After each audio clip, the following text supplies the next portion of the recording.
And there's an icon on my screen up in the left-hand corner over here that shows that the lecture is being recorded. Does that show up on your screen? Yes. Okay, good. Thank you. So last semester, in order to partly to give a few more students the time to join in, but also for the purpose of increasing the chances of having this online experience operate as smoothly as it's possible, I'm adapting as I go along using last semester, which was my first complete semester teaching online. One of the less than optimal features is the low level of attendance for these sessions. And I can't tell if it's only because I suck, or if there are other reasons, if there's other information that students are relying on to suggest to them that these sessions are unhelpful or useless or something along those lines.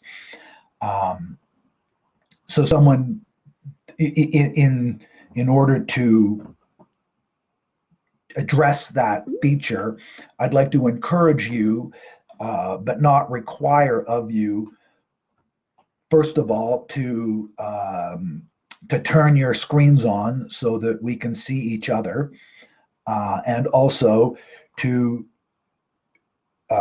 raise issues using your human voice rather than the chat function. There won't be any grades associated with any part of that. So there's, from that point of view, I'm not trying to constrain you, to force you to do this. I'm trying to encourage you and encourage you to participate in that way, because I think that it makes the whole experience more productive for all of us, the more actual human interaction is simulated through this inhuman machine-mediated experience.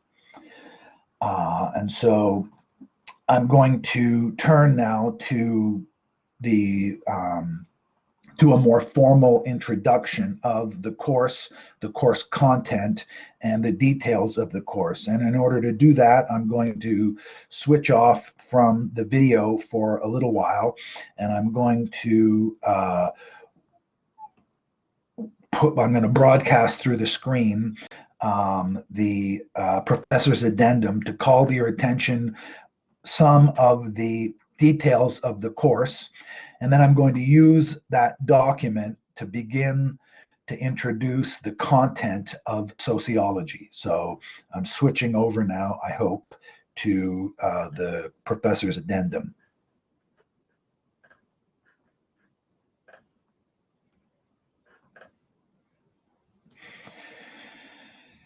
So on the screen now, you should see the professor's addendum to a course outline. I'm just going to make it a bit bigger so I can actually read it.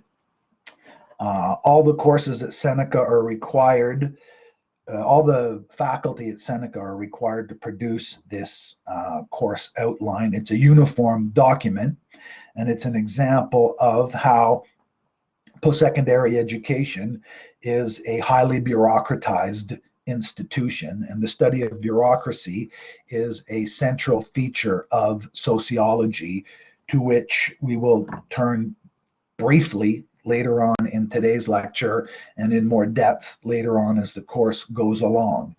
There are many advantages to this increased bureaucratization, and there are also some disadvantages. I'm going to rely on some of the advantages right now, but I will spend most of my time in this course identifying the disadvantages. So my name is Tony Goulem. My email address is a little bit different. My email address is antoine.goulem@senecacollege.ca. I go by Tony, and I have gone by Tony for a long time, even though my name is Antoine. because I've lived in an Anglo environment for much of my life. Although I myself am a francophone, Antoine is a French name, but Anglophones have difficulty, most Anglophones have difficulty saying Antoine properly. And so I yielded to convenience, and I go by Tony. We will also address that particular, we'll also see that reproduces a certain sociological pattern that has an impact, or that manifests itself in how we, that is you and I, me as your professor and you as the students in this class, negotiate our interactions through first names and through not being able to use first names, not and the dynamic and the power that's involved in that dynamic between how we address each other. That's also a feature of sociology, a feature that has been part of the way I teach sociology for a long time, but that operates quite differently in this new, and I hope, very much hope, temporary way of doing post-secondary education. So I'm going to scroll down to cover some of the key elements that you need to know to be successful in this course. Not necessarily in order of importance, but in the order that they're presented in the document. There won't be a final exam in this course, so there's that. I'm going to skip the details of the learning outcomes, and I'm going to go straight to what really counts, in a literal sense at least. The textbook that we'll be using, the title of the textbook is Soc Plus, and we'll be using the 4th edition, the most recent edition. I haven't taken a look at the earlier editions in quite a while, so I'm not 100% sure what the differences are between the 4th edition and the earlier editions. So you need to understand, though, that if there are any differences between the 4th edition and the edition, and you choose to buy a secondhand edition, the 3rd, 2nd, or 1st edition available online or wherever you might get it, it's possible that some of the material that's covered in these online chapter tests will be different, and that's on you. So you need to basically you need to get the 4th edition get your hands on the 4th edition of this textbook. Now, for the grading in this course, the breakdown is described in this little chart here.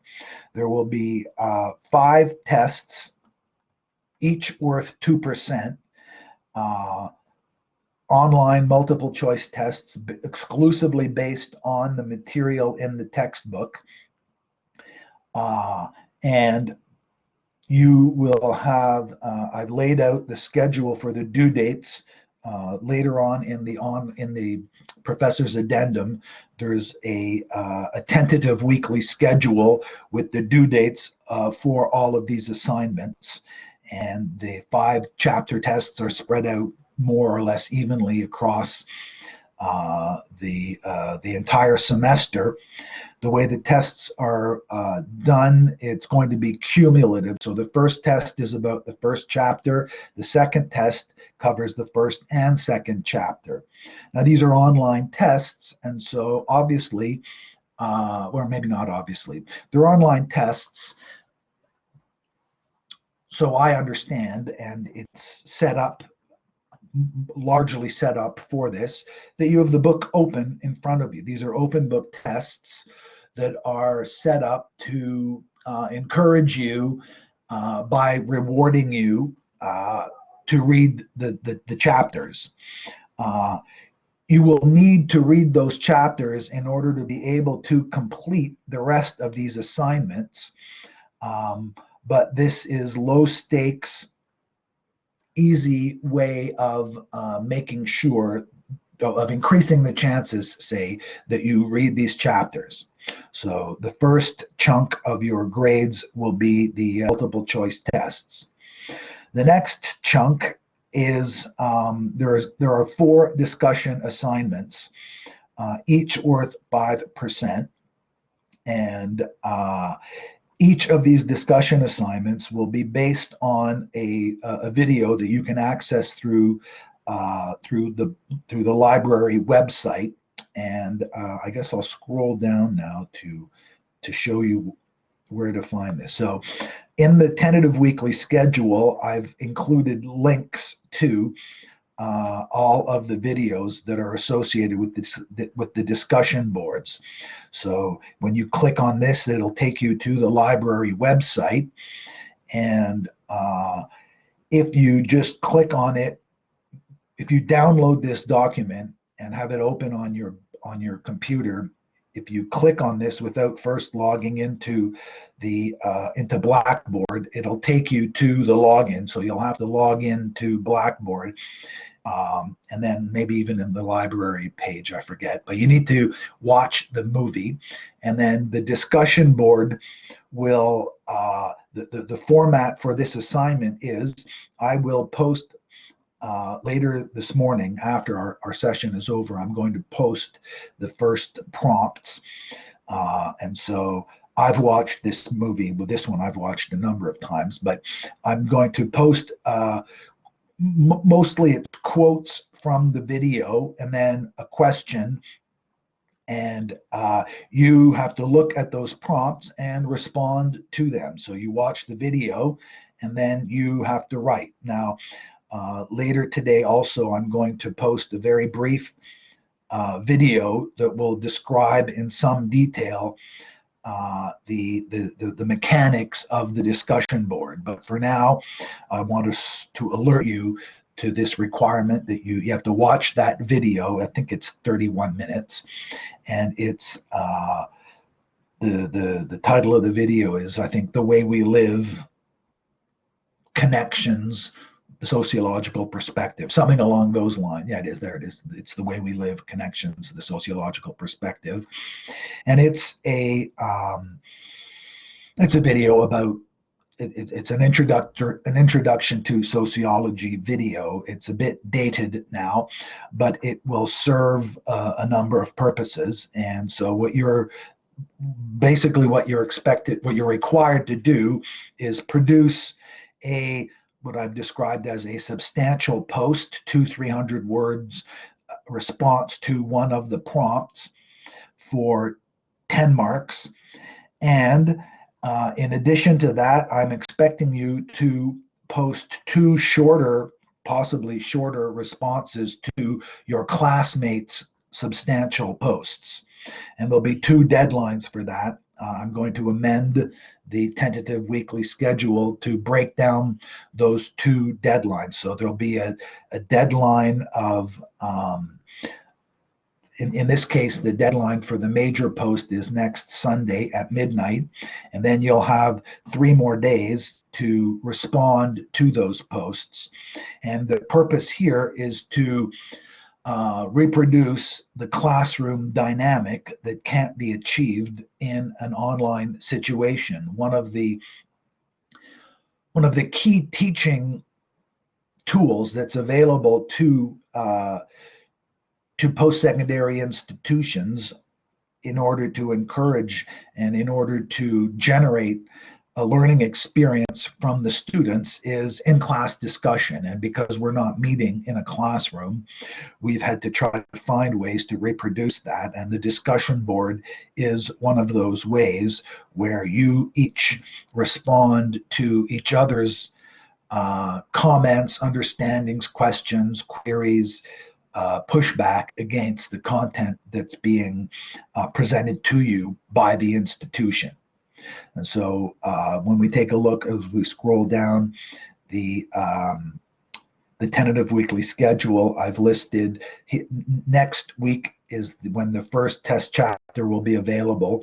All of these test chapters are already live, so you can start doing them at your own discretion, but the due dates, the end point for the sort of the deliverable is indicated on this chart. So test 1 is next week.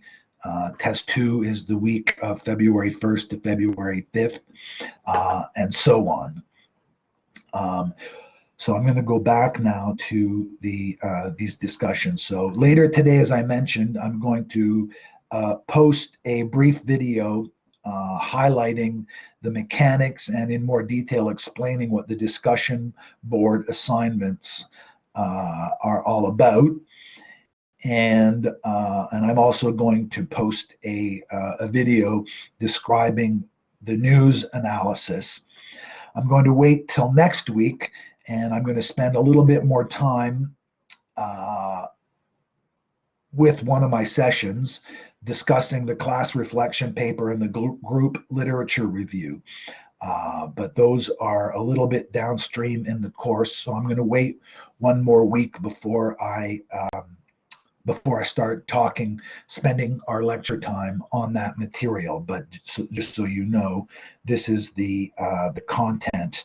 This is the format of the way your work will be evaluated for this material. Now,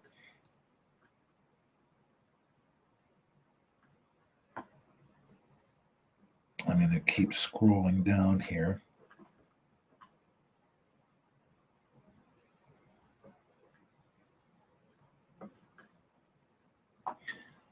I can't see, so let's see what this says. No.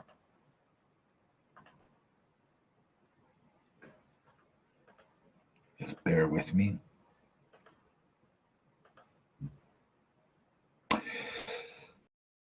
The last thing I want to call to your attention from the professor's addendum has to do with accommodations. Seneca College, all the colleges in Ontario, are required to meet students where they're learning. And so we have a counseling and accessibility office that is set up and empowered to make sure that all the students who are registered in our programs are able to take these courses. And so the mechanism, as I'm sure those of you, as I hope actually, those of you for whom this is an issue are already familiar with, you go through the counseling and accessibility office and you're assigned a counselor who then works out with you all of adaptations that I'm required and pleased to put into place so that you can have the maximum chance of success for this course. The accommodation forms and the details of those accommodations are then communicated to me by the counseling and accessibility office for a number of different reasons, some of which we will be discussing in the second half of the course. So yes, that's an excellent question. You can do those tests up until the due date. So if you're keen or for whatever reason, you could do all the tests today if you felt like it. So yes, you can do those tests at any time up until the due date, after which you can no longer do those tests. And the way I've set it up in order, this is a new thing I'm trying with these tests. I've done it so that you can take the test multiple times up until the due date.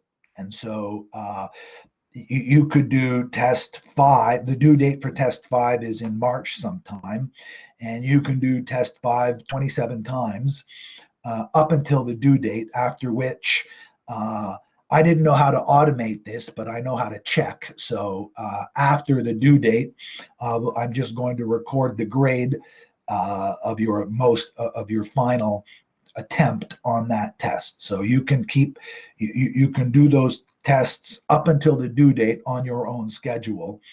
And we'll see how that works. I'm going to stick with that for this semester. I mean, sort of moving forward, I'm going to see how that works. Does that answer your question?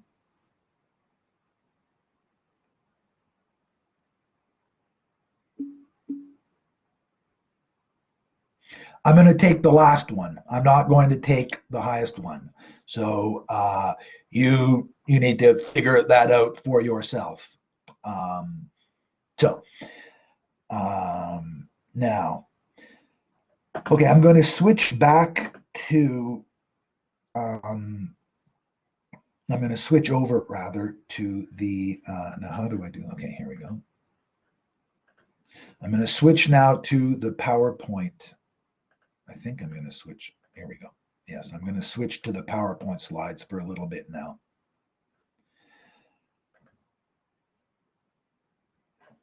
And I'm going to shrink them back down to PowerPoint size. And I'm going to go to the previous slide. So this is the cover. This slide shows an image of the cover of the textbook. It's the 4th edition of the textbook. And I want to use the textbook in order to make a few sociological points along the way. If you take a look at this slide, I want to call to your attention a number of the features of how all of this works. So on this slide, we see one of the central features of the textbook, a feature that many, if not all of you, will have noticed, and that is that it's a business. They're in this to make money. And what are some of the ways that you can see that from this slide? What evidence would I be able to bring if someone wanted to challenge that claim? What evidence is there that this is about money?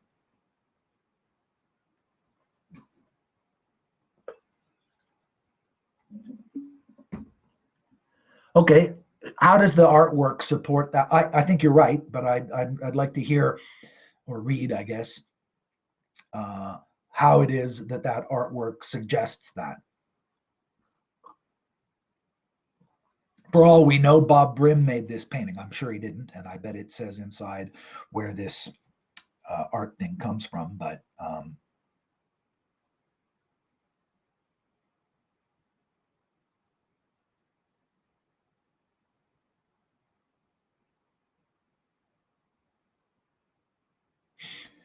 well, I'll pick it up. One of the ways is, that's interesting. It is not that academic. I'm not quite clear on what a more academic. I'm pretty certain that that is the intention of that cover. But I'm going to take it a slightly different route. And of course, please jump in when you think it's, when you feel like it.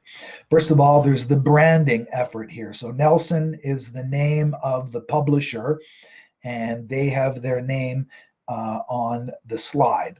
Secondly, on the front slide. Secondly, the copyright, which is a legal mechanism through which the company that produced this book and these PowerPoint slides asserts its ownership over the content of these slides.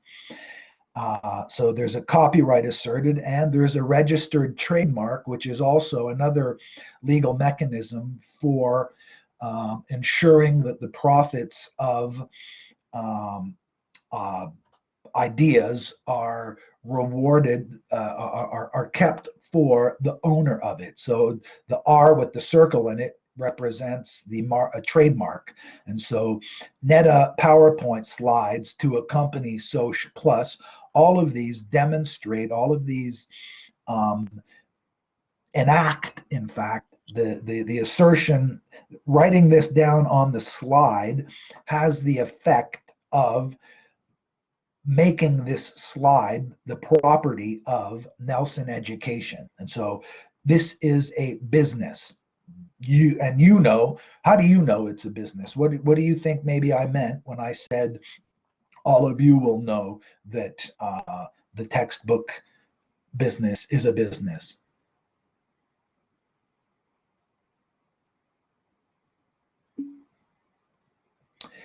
It's so expensive.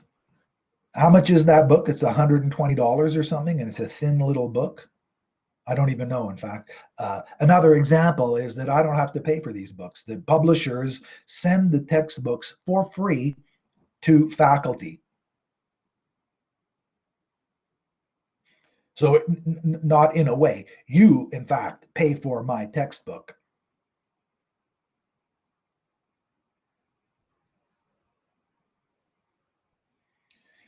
Wow, I hope some of you have the textbook already, and I hope all of you are planning to get the textbook. Now, the other feature that's less directly related to the fact that post-secondary education textbooks are a business and that they do what they do in order to generate profit.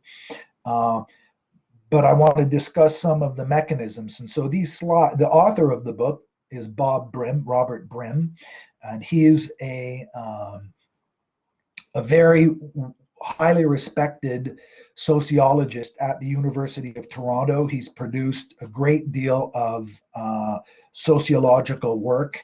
He is a very highly rated professor in his own right. In his classrooms, he's won teaching awards. I've met him a couple of times at conferences. Very nice man. So he wrote this textbook, but the company, the corporation that puts the textbook together and markets the textbook also organizes it in a number of different ways. And so the slides that we'll be looking at were prepared by Darlene Balandin, I'm not sure how to pronounce her last name, who teaches at Western University.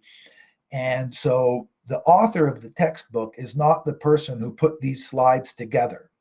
And I'm making this point not just to fill time, but I want to contrast for you the two strategies that were put into place, the one by Bob Brim and the other by Darlene Balandin, about how to get this thing going. And I want you to think about the complicated question, well, when did this lecture start? And I'll come back to that at the very end of this lecture. I have a specific point in mind about how to go about thinking about this. So what does the next slide look like? So the next slide says introducing sociology. And then the third slide says learning objectives. And so we go to, it's not until the fifth slide that we start seeing some content about sociology. So now, in your view, where would you say this PowerPoint presentation starts?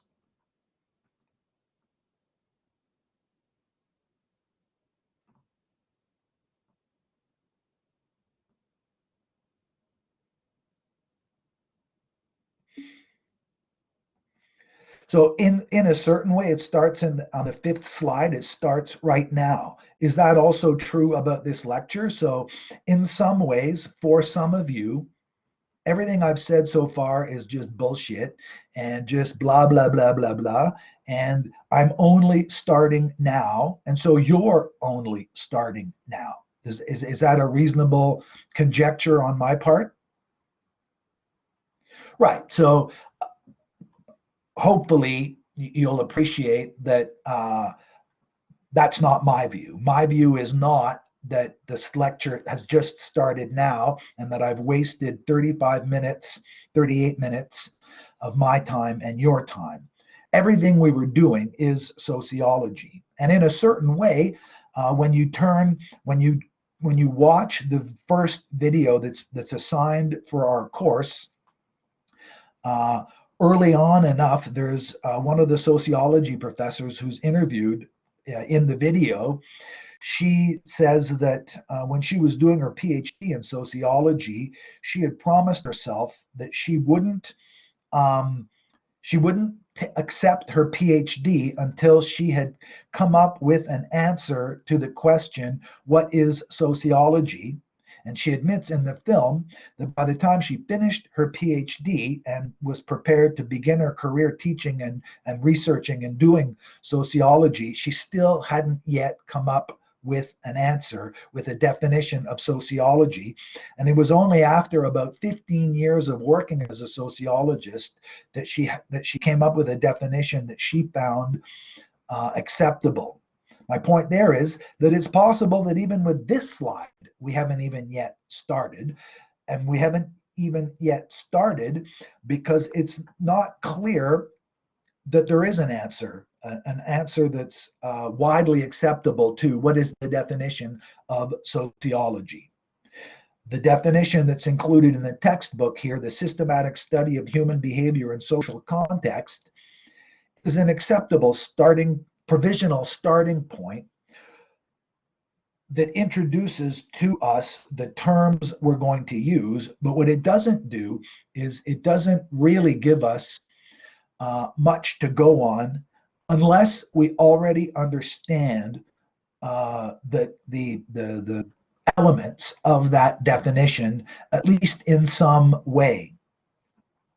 So my point is, and the point that's developed in the first chapter of the textbook is that the course sociology started before this morning, that you have all already been doing sociology for most of your lives, even though you didn't necessarily understand it. Just getting through your day requires of all of us in this world, in this online world, and in this 21st century world, to be monitoring and adapting our behavior to the social context within which we're operating. And that is the substance of sociology. So the sociology lecture, in a certain way, had already started, and in another way, it hasn't even started yet.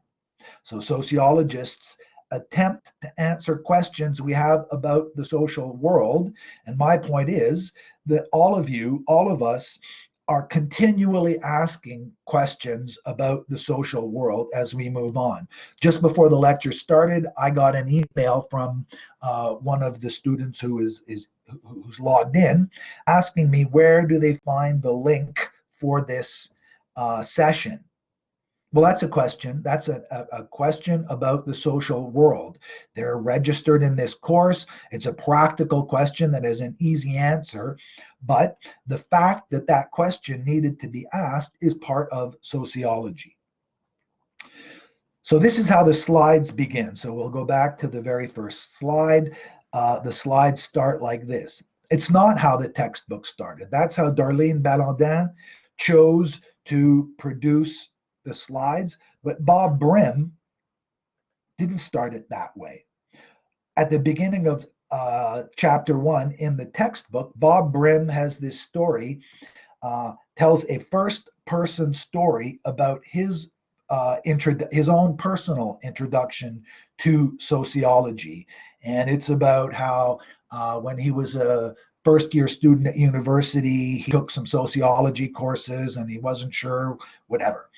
I forget the particular details of it. So the author of our textbook, a very, very experienced sociologist who's written many, many sociology articles, who's written a number of advanced books on sociology, when he wrote his Introduction to Sociology textbook, the way he thought the best strategy that he had for introducing sociology was to tell a story about himself, how he came to be a sociologist through his university experience. So there's a number of different sorts of ways that we're going to be that are available to me as a teacher and that are available to you as a student to ease your way into doing what sociology is. And so now,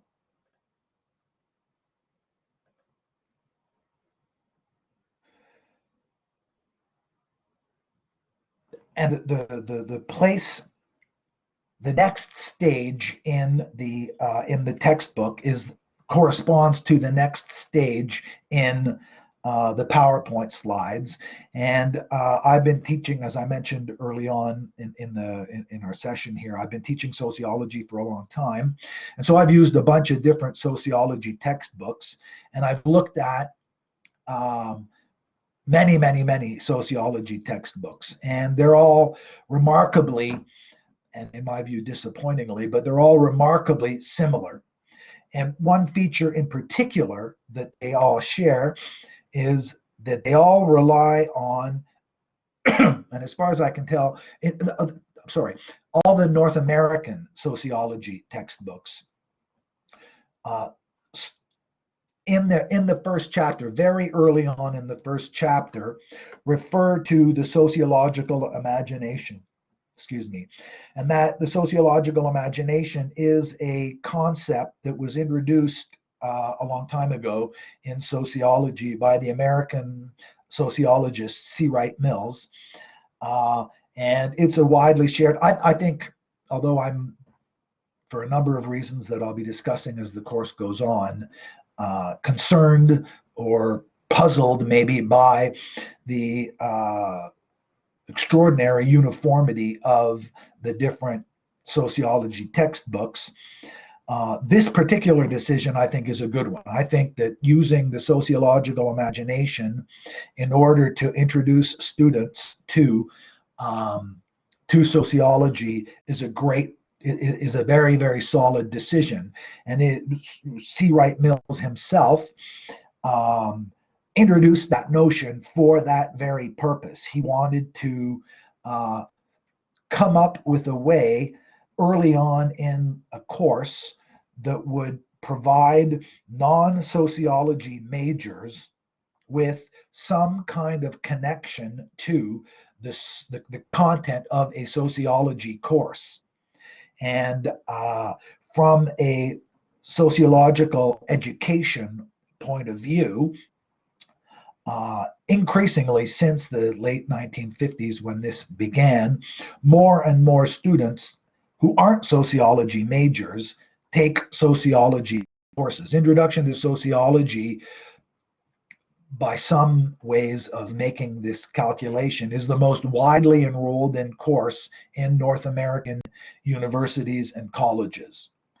And although the sociology degree itself is one of the most widely taken credentials in universities and colleges, nonetheless, many non-sociology majors take these courses. And so the goal here is a goal that meets our students' needs in our section. None of you are sociology majors yet. As it turns out, and the college tracks this, many of the graduates of our program go on to many of the graduates of our program who go on to complete a university credential choose sociology as their major. Not the majority, but many of them do. And certainly many of them go on to take sociology courses at university. So although you're not yet sociology students in a formal sense, sociology is one of the courses you have to take. And so easing you into the content of that course and getting you to think about what it means to be a student of sociology Both of those at the same time are what sociology is about. And so I want to read carefully what's on this slide in order to demonstrate to you that this is happening at this very second. So, what does it say on the slide? What is the sociological imagination? It's the quality of mind that enables one to see the connection between personal troubles and social structures and forces. What personal troubles are you or someone you know currently experiencing? So think about that for a second. Now, typically, what I think Darlene Ballenden had in mind was she was thinking that some of the students right now are having trouble with their internet connection. Some of the students right now are, there's all kinds of more immediately obvious sociological problems that some students are experiencing. Can anybody think of examples of personal troubles that you or other students might be experiencing right now? Dealing with the lockdown. Excellent. So many of you, grief from COVID, yes. So a lot of this has to do with the COVID, and those are the meat and potato kinds of examples that the sociological imagination, the notion of the sociological imagination, is called upon to provide to students of sociology. But I want to take it in a slightly different direction, to focus on the quality of mind part of this, to focus on the imagination part of this, in order to, well, make a couple of points. One of the personal troubles I suspect that some students are currently experiencing is they're wondering what the hell I'm talking about. Why am I going, what is it that I'm going on about? And part of what this post-secondary education does, when it does it successfully, is it provides you with strategies, with tools, with the ability to reflect on your own thinking process in order to be able to connect what you already know to what it is you're trying to learn, to connect to what you already know how to do, to continue doing and to start doing the job that's in front of you. We know at Seneca College that although some of our graduates go on to get PhDs and to teach, in this case, sociology, or to teach psychology, or to teach other courses, most of you are not going to go on to become sociologists. You're going to go, we don't know, that is, we don't have available to us a database for the careers that our students have chosen for all kinds of reasons. So we're not operating on a solid scientific basis, but anecdotally, we do know students regularly get back to us and tell us, I mean, out of the thousands and thousands, dozens will get back to us over the course of our careers to explain, to describe what's going on in their lives. And you go on and you graduate from our program. Many of you will go on and then get a university credential and then go out into the world of work. And the college education and the university education in the 21st century especially is crucially, but I'm going to argue over and over and over, not exclusively organized in order to better position students, partly in order to better position students to participate in the world of paid work. When students are surveyed, one of the answers, the most widely provided answer for why you're going to college is so that you can get a good job. And so many of you believe and I have no reason to doubt this, many of you believe that going to college is going to get you a better job than you could get if you didn't go to college. Many of you are going to go on to university because you believe that with a university credential, you'll be able to get a better job than you would be able to get with only a college credential. There's extremely good evidence to suggest that that's a smart decision, that that's a good prediction in general. But one of the reasons that the college operates the way it operates, one of the ways that it operates the way it operates, is that employers also believe that their employees will be able to better fulfill the requirements for which they've been hired if they have this very clear, this very specific quality of mind. You need to be able to figure out what your boss wants from you from what your boss is telling you to do. Many of you, I know, have had jobs before. Many of you have jobs right now, although perhaps some of your jobs are on pause right now because of the lockdown. And we'll also be going into that side of the thing in this course in some detail. But one of the things that the sociological imagination wants you to think about, one of the things that the sociological imagination captures is the fact that we're able to connect through a particular quality of mind. We're able to turn our attention from what's going on outside of us to what's going on inside of us. And we're able to calibrate the back and forth between our ability to pay attention to what we're thinking about on the inside and then focus on the job that we're being asked to do on the outside. And so the imagination part of the sociological imagination is an essential pedagogical tool that you bring to bear on all of your courses, but more broadly that you bring to bear on all on your life, on every minute of every day that your mind that you're conscious. You are engaging almost always unreflectively, but as soon as you run into a hurdle, as soon as you run into a speed bump in your lives, you have to turn inward to be able to think about what resources do you have available to you to address these speed bumps.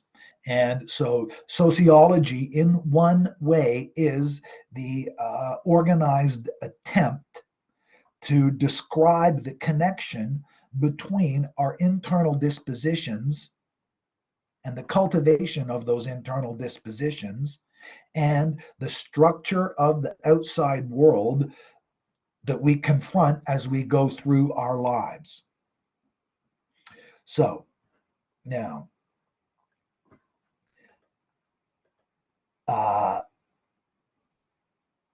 the sociological imagination, this graph represents that feature of the sociological imagination that I've been trying to describe. At the center of it is you. And then just outside of that is the immediate social environment.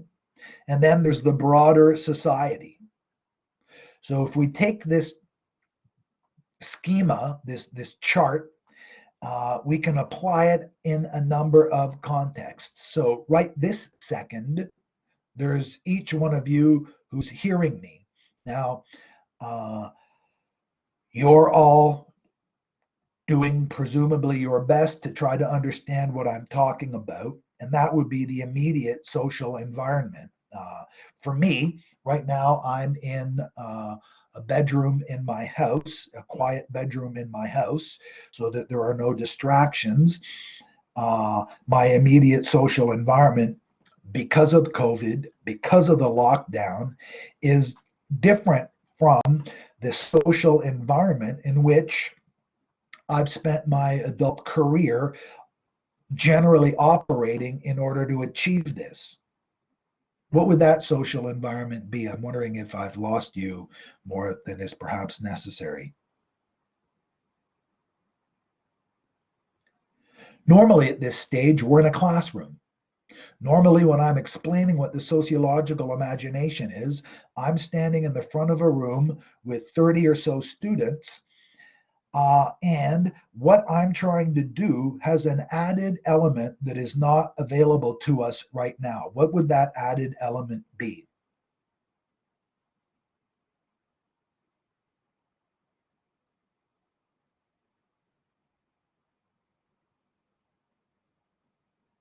What's our social environment right this second? So here's you, and here's the social environment. In a classroom, what does that social environment look like?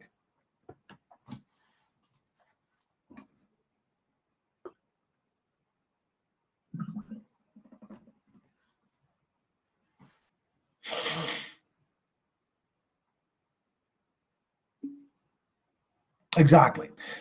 So in the classroom, unlike right now, the social environment, what that social environment looks like, there are two particular components I have in mind. There's my ability to look students in the face and make some sort of eye contact. And then there's me as a professor and you as students. That's one key component of that social environment. The other key component of that social environment is the student to student interaction. Can I borrow your pencil? Do you know when the midterm is? Did you buy the textbook? Et cetera, et cetera. Uh, just focusing on the particular requirements of the classroom setting. Then there's the broader social dynamics of just human interaction. That social interaction is governed by or exists in the context of a broader society. And I mentioned that my first name, that my name on the professor's addendum is Tony Goulem, but my email address is Antoine. And I explained a little bit that I go by Tony in an Anglophone environment, but that in fact I'm a Francophone, and in a Francophone environment I go by Antoine.